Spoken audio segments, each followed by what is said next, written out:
अस्सलाम वालेकुम। जय हिंद, जय महाराष्ट्र।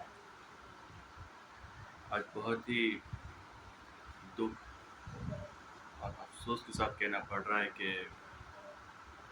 हमारे बहुत ही बेहतरीन CM, hard working man, intelligent, honest, इसने बहुत ही मेहनत और लगन के साथ महाराष्ट्र के अंदर काम किया। आज उन्होंने अपने लोगों की धोखे की वजह से आज सीएम के पद से उन्होंने इस्तीफा दे दिया।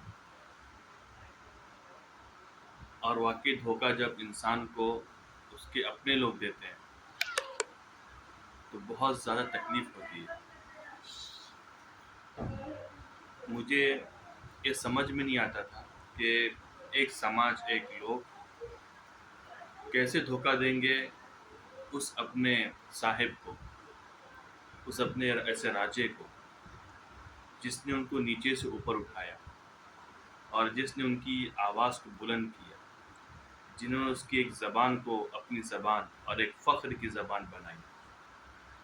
मैं छत्रपति संभाजी राजे की जब मैं हिस्ट्री को पढ़ता था कि उनके उन्हीं के लोगों ने किस तरह धोखा दिया और किस तरह मुग़ल की आर्मी में उनको फंसाया उन्होंने, तो मुझे समझ में नहीं आती। लेकिन आज महाराष्ट्र के अंदर जो कुछ हुआ और हमारे सीएम उद्धव बाला साहब ठाकरे के साथ जो कुछ किया गया वो वाकई बहुत ही अफसोसनाक है।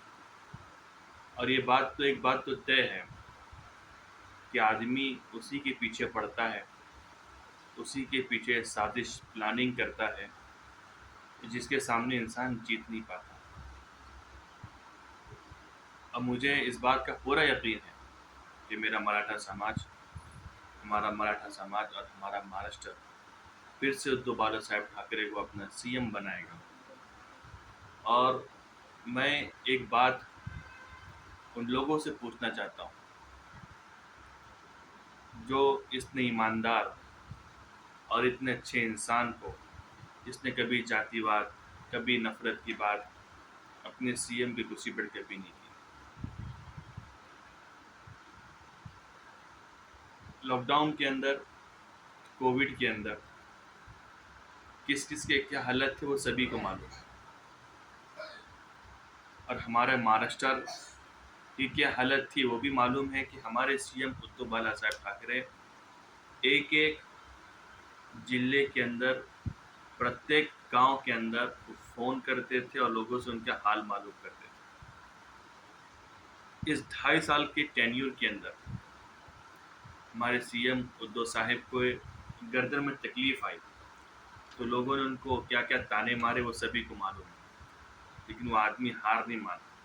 वो बाला साहब ठाकरे का खून था, बाला साहब ठाकरे की ताकत उनकी पहचान थी, जिन्होंने बाला साहब ठाकरे कंधे पर बैठकर अपने बचपनों में खेला होगा, कि गोद में खेला होगा।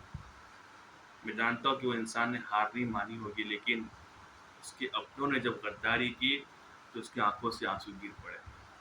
आज शायद बाला साहब भी जिंदा होते तो अपनी औलाद को जब वो रोते हुए देखते तो शायद उनको ही बहुत तकलीफ होती कि जो लोग के ज़माने में रिक्शा चलाया करते थे, जो लोग के ज़माने में सब्ज़ी बेचा करते थे, जिन लोगों को कोई पूछता नहीं था, जिन लोगों की सरज़मीन मुंबई को किसी और ने ले लिया था 1960 के अंदर, बड़ी मेहनत के साथ उसको महाराष्ट्र के अंदर मिलाया गया।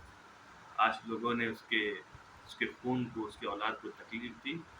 बहुत ही दुख की बात है। लेकिन एक बात तो ज़रूर तय है कि हज़ारों साल नरगिस अपने बेनूरी पर रोती है, बड़े मुश्किल से होता है चमन में दीदा और पैदा। हमें मालूम है कि छत्रपति शिवाजी महाराज ने जिस तरह मेहनत की, और उनको अपोज करने वाले मुग़ल ज़्यादा नहीं थे, बल्कि उन्हीं के चंद लोग थे जो उनको ज़्यादा अपोज करते थे। कभी कहते थे कि आपकी जात क्या है, कभी उनसे पूछते थे कि आपका वो क्या है, कभी उनको ताने मारते थे। लेकिन छत्रपति शिवाजी महाराज ने कभी भी उन लोगों को अपना दुश्मन नहीं बनाया, अपना दुश्मन नहीं माना, बल्कि वो समझाया।